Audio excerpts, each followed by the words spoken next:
ಓಂ ಶ್ರೀ ಗುರು ಬಸವಲಿಂಗಾಯ ನಮಃ. ಒಂದು ವಚನ ವಿಶ್ಲೇಷಣೆಯನ್ನು ಮಾಡೋಣ. ಇದು ಬರೆದಂಥವರು ಶೂನ್ಯಪೀಠಾಧೀಶ ಅಲ್ಲಮ್ಮ ಪ್ರಭುದೇವರು.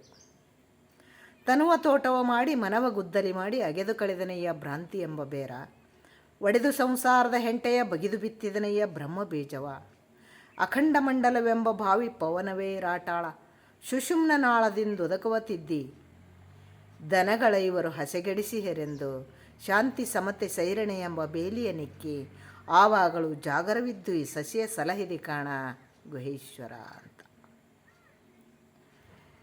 ಈ ಒಂದು ವಚನದ ತಾತ್ಪರ್ಯ, ಭಾವಾರ್ಥ, ಇದರ ಮತಿತಾರ್ಥ ಏನು ಅಂತಂದರೆ, ತನುವ ತೋಟವ ಮಾಡಿ,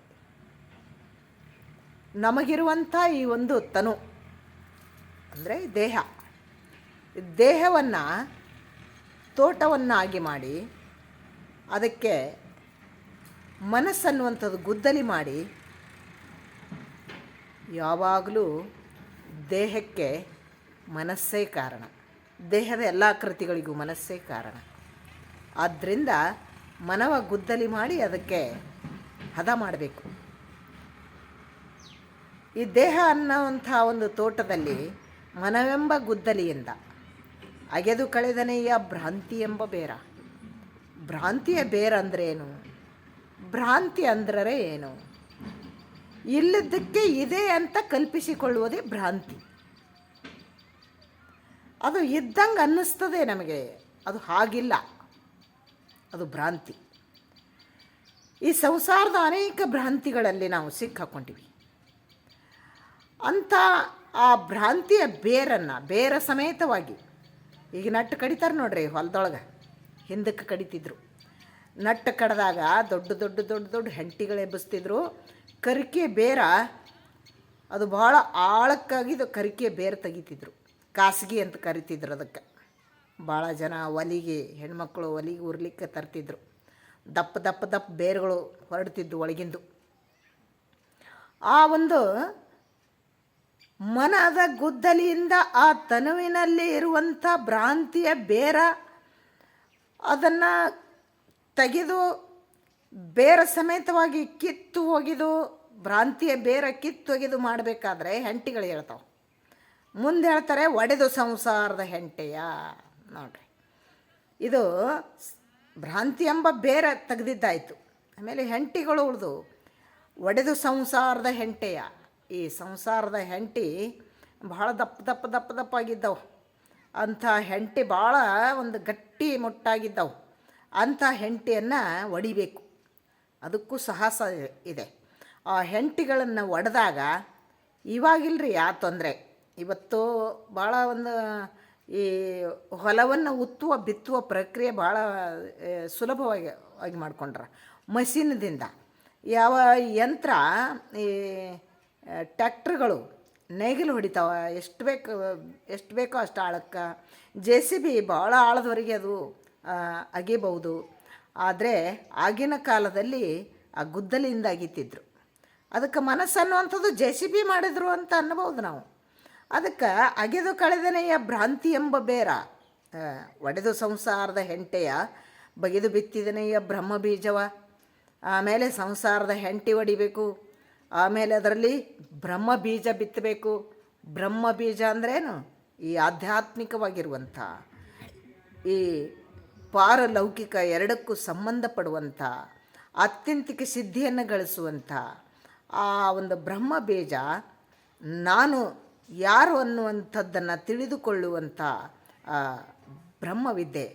ಅದು ಆ ಬೀಜ ಅದರಲ್ಲಿ ಸುಮ್ಮನೆ ಹಿಂಗೆ ಹಾರು ಹೊಡೆದ್ರಲ್ರಿ, ಬಗಿದು ಬಿತ್ತಬೇಕಂತಾರವ್ರು. ಹಿಂಗೆ ಅದರಲ್ಲಿ ಸ್ವಲ್ಪ ತಗ್ಗು ಬಿತ್ತಬೇಕು ಬಗಿದು. ಅದು ಬಗಿದು ಬಿತ್ತಿದಾಗ ಸುಮ್ಮನೆ ಬಿಡೋಕ್ಕಾಗಲ್ಲ. ಬಿತ್ತಿದ ಮೇಲೂ ಕೂಡ ಅದಕ್ಕೇನು ಮಾಡಬೇಕು? ನೀರು ಹನಿಸ್ಬೇಕಲ್ಲ. ಹಾಗೆ ಮುಂದಿನ ಒಂದು ಸಾಲುಗಳಲ್ಲೇ ಹೇಳ್ತಾರೆ, ಒಡೆದು ಸಂಸಾರದ ಹೆಂಟೆಯ ಬಗೆದು ಬಿತ್ತಿದನೆಯ ಬ್ರಹ್ಮ ಬೀಜವ, ಅಖಂಡ ಮಂಡಲವೆಂಬ ಬಾವಿ. ನೋಡ್ರಿ, ಅಂಥ ಬಾವಿ ಅದು.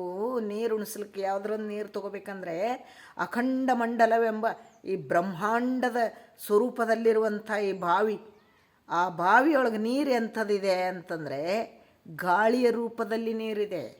ಅದಕ್ಕೆ ಅಖಂಡ ಮಂಡಲವೆಂಬ ಬಾವಿ ಪವನವೇ ರಾಟಾಳ. ರಾಟಾಳ ಅಂದರೆ ಪಾವರಿಗೆ. ಆ ಪಾವರಿಗೆ ಹಿಂದಕ್ಕೆ ಇರ್ತಿದ್ದು, ನೀರು ಸೇದ್ತಿದ್ರು, ಅದರಿಂದ ನೀರು ಸೇದಿ ಸೇದಿ ಕೊಡಕ್ಕೆ ಹಾಕ್ತಿದ್ರು. ಅಂಥ ಪವನ್ ಅಂದ್ರೇನು? ಗಾಳಿ. ಪವನ ಚಕ್ಕಿಗಳಂತೀರಲ್ಲ ನೀವು ಇವತ್ತು. ಪವನ್ ಅಂದರೆ ಗಾಳಿ. ಆ ಗಾಳಿನೇ ಪಾವರಿಗೆ ಮಾಡಿಕೊಂಡು, ಪವನವೇ ರಾಟಾಳವಾಗಿ ಮಾಡಿಕೊಂಡು, ಅದಕ್ಕೆ ನೀರು ಹೆಂಗೆ ಉಣಿಸ್ಬೇಕಂದ್ರೆ ಸುಷುಮ್ನ ನಾಳದಿಂದ ಉದಕವತ್ತಿದ್ದಿ. ಸುಷುಮ್ನ ನಾಳ ಅಂದರೆ ಏನು? ಈ ನಮ್ಮ ಒಂದು ಈಡ ಪಿಂಗಳ ಅಂತ ತಿಳ್ಕೊಂಡು ಎರಡು ನಾಡಿಗಳಿಗೆ ಹೆಸರಿಸ್ತಾರೆ ಪ್ರಾಣಾಯಾಮದಲ್ಲಿ. ಅವರು ಅಲ್ಲಮ ಪ್ರಭುದೇವರು, ಶರಣರು, ಬಸವಣ್ಣನವರು ಯಾರೇ ಆಗಲಿ, ಅವರು ಮೊದಲಿಗೆ ಈ ಒಂದು ಕೃತಿ ಶುದ್ಧಿ ಮಾಡ್ತಿದ್ರು, ಆಮೇಲೆ ಭಾವಶುದ್ಧಿ ಮಾಡ್ತಿದ್ರು, ಆಮೇಲೆ ಮನಸ್ಸು ಸ್ಥಿರ ಮಾಡ್ತಿದ್ರು. ಇದೆಲ್ಲ ಮಾಡಿದ ಮೇಲೆ ಈ ಶರೀರಕ್ಕೆ ಇನ್ನೊಂದು ಪ್ರಕ್ರಿಯೆಯನ್ನು ಜೋಡಿಸಿದ್ರು ಅವರು, ಪ್ರಾಣಾಯಾಮ. ನೋಡ್ರಿ, ಆ ಯೋಗದ ಒಂದು ರೀತಿಯಲ್ಲಿ ಕೂಡ ಅದನ್ನು ಪ್ರಿಪೇರ್ ಮಾಡಿದ್ದಾರೆ ಅವರು. ಆ ಒಂದು ಅಖಂಡ ಮಂಡಲ ಎಂಬ ಬಾವಿ ಪವನವೇ ರಾಟಾಳ ಸುಷುಮ್ನ ನಾಳದಿಂದ ಉದಕವತ್ತಿದ್ದಿ. ಈಡಾ ಪಿಂಗಳೆಯ ಮಧ್ಯದಲ್ಲಿರುವಂಥದ್ದೇ ಸುಷುಮ್ನ ನಾಡಿ ಅಂತ ಹೇಳ್ತಾರೆ. ಬೆನ್ನುಹುರಿಯಲ್ಲಿ ಸೂಕ್ಷ್ಮವಾಗಿರುವಂಥದ್ದು ಸುಷುಮ್ನ ನಾಡಿ. ಅಂಥ ಸುಷುಮ್ನ ನಾಡಿ ಕುಂಡಲಿನಿ ಜಾಗೃತ ಆದಾಗ ಅದು ನಮ್ಗೆ ಕಂಡು ಬರ್ತದೆ ಅಂತ ಹೇಳ್ತಾರೆ. ಅಂಥ ಸುಷುಮ್ನ ನಾಡಿಯಿಂದ ನೀರು ಉಣಿಸ್ಬೇಕು ಅಂತ ನೋಡ್ರಿ. ಸುಷುಮ್ನ ನಾಡಿಯಿಂದ ಉದಕವ ತಿದ್ದಿ. ಉದಕ ಅಂದ್ರೆ ನೀರು, ತಿದ್ದಿ ಅಂದರೆ ಉಣಿಸಿ, ನೀರು ಅದರಲ್ಲಿ ಬಿಟ್ಟು ಆಮೇಲೆ ಏನಾಗ್ತದ, ಹಸಿ ಆಯಿತು ಆ ಬೀಜಿಗೆ ಅಂದರೆ ಸಸಿ ಎಳಕ್ಕೆ ಶುರು ಆಗ್ತದೆ. ಅಂಥ ಬ್ರಹ್ಮ ಬೀಜ ಬಿತ್ತಿ ಆ ಸುಷುಮ್ನ ನಾಳದಿಂದ ಉದಕವ ತಿದ್ದಿ ಈ ಗಾಳಿ ಅನ್ನುವಂಥ ಪಾವರಿಗೆ ತಗೊಂಡು ಪ್ರಾಣಾಯಾಮ ಮಾಡಿ ಸುಷುಮ್ನ ನಾಡಿಯಿಂದ ಅದಕ್ಕೆ ನೀರು ಉಣಿಸಿ ಆಮೇಲೆ ಆ ಸಸಿ ಹೊರಗೆ ಬಂತು ನಾಟಿ. ಅದಕ್ಕೇನು ಮಾಡಬೇಕು? ಈ ಒಂದು ಪವನವೇ ರಾಟಾಳವಾಗಿ ಸುಷುಮ್ನ ನಾಳದಿಂದ ಉದಕವತ್ತಿದ್ದಿ. ದನಗಳೈವರು ಹಸೆಗೆಡಿಸಿ ಹೇರೆಂದು, ಒಂದು ಕಡೆ ಬಸವಗಳೈವರು ಅಂತ ಹೇಳ್ತಾರೆ, ಎತ್ತುಗಳು. ಆ ದನಗಳ ಐವರು ಯಾರು ಅಂತ ಕೇಳಿದರೆ ಇದೇ ಪಂಚೇಂದ್ರಿಯಗಳು: ಕಣ್ಣು, ಕಿವಿ, ಮೂಗು, ನಾಲಿಗೆ, ಚರ್ಮ. ಈ ಪಂಚ ಇಂದ್ರಿಯಗಳು ಒಂದೊಂದು ಅಪೇಕ್ಷೆಯಲ್ಲಿ ಒಂದೊಂದು ಕಡೆ ಎಳಿತಿರ್ತವೆ ನಮ್ಗೆ. ಒಂದೊಂದು ಅಪೇಕ್ಷೆಯಲ್ಲಿ ನಾಲಿಗೆದು ಎರಡು ಕೆಲಸ, ಮಾತಾಡೋದೊಂದು, ಅದು ತಿಂತೀನಿ, ಇದು ತಿಂತೀನಿ, ಅದು ಕುಡಿತೀನಿ, ಇದು ಕುಡಿತೀನಿ ಅಂತ. ಈ ಕಿವಿಗೂ ಕೂಡ ಅಶ್ಲೀಲವಾದಂಥ ಒಂದು ಹಾಡುಗಳನ್ನು ಕೇಳಬೇಕನ್ನೋಂಥದ್ದು, ಒಂದು ಚುಗುಲಿ ಮಾತು ಕೇಳಬೇಕನ್ನೋಂಥದ್ದು, ಅದನ್ನು ಕೇಳಿದ್ದನ್ನು ಅಪಾರ್ಥ ಮಾಡಿಕೊಂಡು ಇನ್ನೊಬ್ಬರಿಗೆ ಜಗಳ ಹಚ್ಚುವಂಥದ್ದು, ಅದನ್ನೆಲ್ಲ ಅದು ಮಾಡ್ತದೆ. ಆಮೇಲೆ ಕಣ್ಣು ನೋಡಿದ್ದನ್ನು ಆಕರ್ಷಣೆಗೊಳಗಾಗ್ತದೆ, ಅದು ಬೇಕಂತದೆ. ಚರ್ಮ ಕೂಡ ಹೆಣ್ಣು ಗಂಡಿಗೆ, ಗಂಡು ಹೆಣ್ಣಿಗೆ ಆಕರ್ಷಿತವಾಗ್ತದೆ, ಸ್ಪರ್ಶ ಸುಖ ಬೇಡ್ತದೆ. ಈ ಥರ ಈ ಪಂಚ ಇಂದ್ರಿಯಗಳು ಒತ್ತಟ್ಟೊತ್ತಟ್ಟೆ ಹರಿದು ನಮ್ಮನ್ನು ಎಳೆದಾಡ್ತಿರ್ತವೆ. ಅಂಥ ಬಸವಗಳೈವರು, ಆ ದನಗಳೈವರು ಹಸೆಗೆಡಿಸಿ ಹೆರೆಂದು ಆ ನಾಟಿಗೆ ತಿಂದು ಹೋದಾವ ಅಂತ ತಿಳ್ಕೊಂಡು ನಾವು ಏನು ಮಾಡಬೇಕು? ಶಾಂತಿ, ಸಮತೆ, ಸೈರಣೆ ಎಂಬ ಬೇಲಿಯ ನೆಕ್ಕಿ. ನೋಡ್ರಿ, ಶಾಂತಿ, ಆಮೇಲೆ ಸಮತೆ, ಇದು ಭಾಳ ಮುಖ್ಯ. ಸಮತೆ ಅನ್ನುವಂಥದ್ದು ಬರೋ ತನಕ ಅದು ಧರ್ಮ ಅನ್ನಿಸ್ಕೊಳ್ಳಲ್ಲ. ಭಾಳ ಧರ್ಮಗಳು ಬಾಯಿಂದ ಹೇಳಿಕ್ಕಿವೆ, ಸಮತೆ ಎಲ್ಲಿಯೂ ನಮಗೆ ಕಂಡು ಬರ್ತಾ ಇಲ್ಲ. ಅಂಥ ಸಮತೆಯನ್ನು ಅನುಭವ ಮಂಟಪದಲ್ಲಿ ಬಸವಣ್ಣನವರು ತಂದು ತೋರಿಸಿದರು, ಪ್ರಾಯೋಗಿಕವಾಗಿ ಮಾಡಿ ತೋರಿಸಿದರು, ನಿದರ್ಶನವಾಗಿ ನಮ್ಮ ಮುಂದಿಟ್ಟರೆ ಇವತ್ತು. ಅಂಥವರ ಕೈಯಿಂದ ಕೂಡ ಆ ಅನುಭವದ ಒಂದು ವಚನಗಳನ್ನು ಬರೆಸಿದರು. ಅಂಥ ಸಮತೆ, ಶಾಂತಿ, ಸಮತೆ, ಸೈರಣೆ ಅಂದ್ರೇನು? ತಾಳ್ಮೆ, ಸಹನೆ ಅಂತ ಹೇಳ್ಬೋದು ನಾವು. ಅಂಥ ಸೈರಣೆ ಅನ್ನುವಂಥ, ಶಾಂತಿ ಅನ್ನುವಂಥ, ಈ ಸಮತೆ ಅನ್ನುವಂಥ ಬೇಲಿ ಹಾಕಬೇಕು. ಅದಕ್ಕೆ ಬೇಲಿ ಹಾಕಿದಾಗ ಆ ದನಗಳು ಅದರೊಳಗೆ ಹೋಗೋಕ್ಕಾಗಲ್ಲ. ಅದಕ್ಕೆ ಅಂಥ ಬೇಲಿಯನ್ನು ಅದಕ್ಕೆ ಕಟ್ಟಿದಾಗ ಸುಮ್ಮನೆ ಬೇಲಿ ಹಾಕಿದಂತ ಸುಮ್ಮನೆ ನಿದ್ದೆ ಹತ್ತಿ ಮಲ್ಕೊಂಡ ಅಂತಂದ್ರೆ ಇಲ್ಲ. ಆ ಬೇಲಿಯ ನಿಕ್ಕಿ ಆವಾಗಲೂ ಜಾಗರವಿದ್ದು, ಜಾಗರ ಅಂದ್ರೇ ಎಚ್ಚರಿಕಿದ್ದು, ಯಾವಾಗಲೂ ಜಾಗರವಿದ್ದು ಈ ಸಸಿಯ ಸಲಹಿದೆ ಕಾಣ ಗುಹೇಶ್ವರ. ಯಾವಾಗಲೂ ಎಚ್ಚರಿಕೆಯಿಂದ ಆ ಸಸಿಯನ್ನು ಸಲಹಿ ಅದನ್ನು ದೊಡ್ಡದು ಮಾಡಿ ಅದರಲ್ಲಿ ಫಲ ಬಿಡ್ತದಲ್ಲ, ಆ ಫಲವನ್ನು ಉಣ್ಣಬೇಕಲ್ಲ ನಾವು.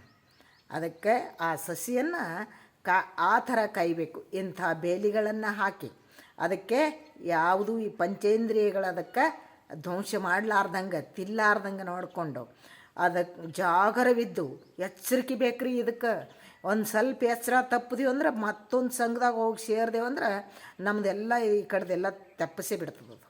ಆ ಸತ್ಸಂಗದಲ್ಲಿ ಸದಾಕಾಲ ಇರಬೇಕು, ಅದೇ ಚಿಂತನೆ ಮಾಡಬೇಕು, ಅದೇ ಪೂಜೆ ಧ್ಯಾನ ಮಾಡ್ತಾ ಇರಬೇಕು, ಯಾವಾಗಲೂ ಅದರ ಒಂದು ಒಡನಾಟದಲ್ಲಿರಬೇಕು.